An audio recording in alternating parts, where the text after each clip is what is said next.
Hello everyone, and welcome to episode 6 of Onca Wildlife Centre. In today's episode, we will be building for the new South American animal from the recent Zookeeper's Collection pack. But before that, I will introduce you to them and also our story for today's episode.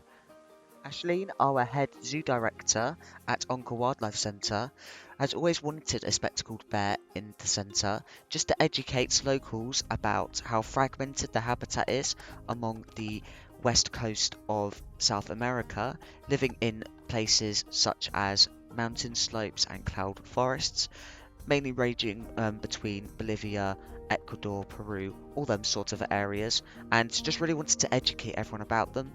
And obviously, our two bears are not rescues. Spectacled bears aren't necessarily rescue animals. They're not threatened by human threats necessarily, like directly, like sort of taking care of them in circus and like that. They're mainly threatened by habitat fragmentation. This is mainly due to them being quite shy and not going near human areas, and they really like to stay away from them and be by the mountains, and it makes them quite difficult to research. So Ashlynn's job is to hire a new researcher at the facility, which will be showed next episode, and she will be the researcher for all of the big mammals we have, so such as the spectacled bear and the jaguar, which will be basically like the top predator researcher. So be sure to be on the lookout for next episode when that person is introduced. And I also hope to educate people about these bears, so I have made custom signs in preparation for this habitat.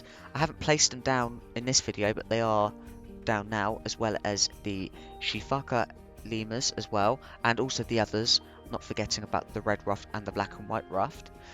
So yeah, moving on to introducing the bears. So first to introduce our male bear is called Marmalade. Guess where that's from?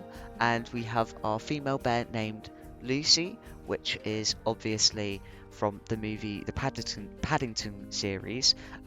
Obviously, Paddington is very famous here in the UK, where he's kind of in around. I don't know how long the books were, how far away, but I know there was a movie that came out and that was a really big thing. I think that was like 2014 or something like that. And there's a new one coming out. I think it's next year or this year. I can't remember, but it's coming out that the Peruvian bear is heading back to Peru to find his parents, which of course is based on Paddington, but rather than our bear being called Paddington, I've named him Marmalade because I think it's 10 times cuter than Paddington. Also, if you've ever seen the last sort of clip of the Queen where she hands Paddington a marmalade sandwich, it is the best thing ever happened, I think, in my opinion. I think it's brilliant. Anyways, moving on to some of the inspiration for this habitat, I have seen spectacled bears in real life at Chester Zoo, and I found their habitat to be quite hilly, and they had this sort of concrete slab going down on both sides. So to the left there was capybara, and I think they were mixed with anteater as well. And then to your right there was the spectacled bear. The spectacled bear had quite a large slope, and you could get eye level with it. Obviously, it was like a hill almost, and you had a concrete cut-off and separation barrier. So you probably saw a little bit of it, but I kind of just changed the whole barrier so that I could do this, and I wanted there to be quite open view looking, because I think that's quite popular in these sort of habitats rather than the glass ones. I know a lot of bears have glass viewing, and I'm pretty sure most brown bears have open air. Sun bears seem to have a lot of glass viewing when I've seen them. But most likely, I'd imagine spectacled bears, they're quite large, so I'd imagine they would have open air viewing when it comes to looking out. They do climb a lot. They actually know to sleep in trees. So I wanted to have quite a lot of maneuverability, but this gave me inspiration to use one of the new leaf pieces to create this pagoda.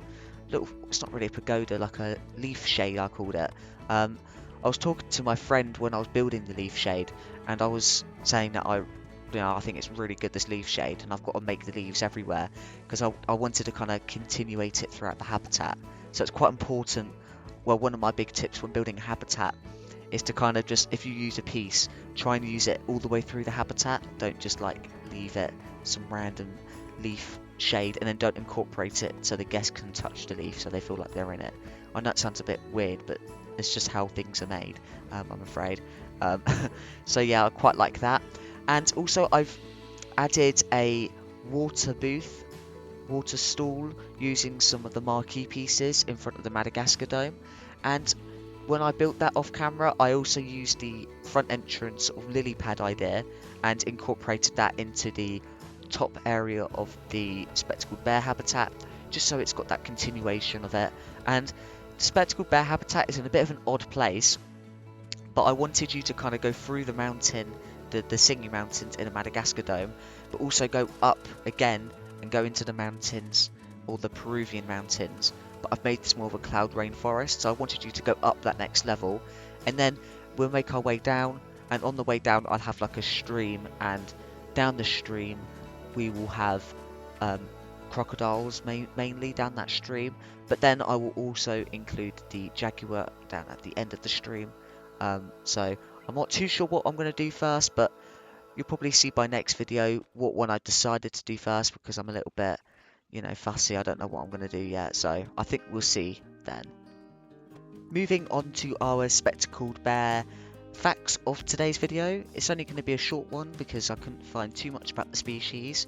There is a organisation called the Spectacled Bear Conservation Organisation, and they kind of just like about the protection and education of the species. One of the main facts about this species is that they were discovered. When I say discovered, I mean sort of realised how many there were, and when they actually researched them and found they were the only short-faced bear, which is one of the subspecies of the bear, which is like the largest. So comparing these with like the grizzlies, they're not that much bigger, but they are a whole lot bigger than like the black bears and stuff like that. And in fact, lots of native Peruvians never really seen a spectacled bear before.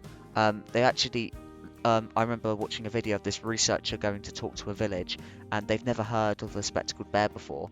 So it's quite common that people don't know what they are, and I think they're one of the least educated bears as well. They're not that popular. I think there's only like 2 spectacled bear habitats in the UK, and there's not many in Europe. I know, pretty sure Port Lymph has the largest one in Europe. I'm not too sure about America. They might have a lot more, but it's quite interesting. So the spectacled bear's got its name through the sort of spectacled markings that it looks like it's wearing glasses. It ranges from animals, so it's like a fingerprint almost. The fact that they don't really have a unique shape that stays common. They can have more white, more black. Some of them only have like a little white on their face. It's not that common that they don't have one at all sometimes. So it's quite important that people, when they do see it, they're not, oh, it's a black bear. No, it's got them ones going up around its face, so they're spectacled bears. And they've got such an important role within their habitats because they are the top predator. And bears, obviously, when a prey animal sees a bear, they go, oh, that looks a little bit, dodgy, I'm not going to go near that, so they run away. So, for example, species such as the puma, so like the cougar that goes around there. I'm not going to build for the cougar habitat for this zoo, but in general, cougars are very widespread, and they won't go near the bear. They'll stay away from them. They've got large habitat ranges. They don't want to go near them, and within their sort of area, they don't really attack species. They more scare them off. They're mainly like they eat berries. I'm pretty sure they eat like orchids, leaves. They very rarely eat meat, so don't expect them to be eating meat and going around. They're more likely to be eating berries and marmalade sandwiches and stuff like that. But yeah, I think that's the end of today's video. So thank you all for watching. Please leave a like and subscribe. If you do want to be named after any animals in the zoo, specifically the lemurs, as we do have a bunch of them, if you do leave it down in the comments, I will be sure to name you after one of them. If you just make sure you specify the name you want them to be, because I had some fuss when I was naming them before about which one is to be named, and so just make sure you specify what name you want, and if you want another one named, go for it. There's plenty of them to be named. So, yeah, I will see you on the next one. Bye.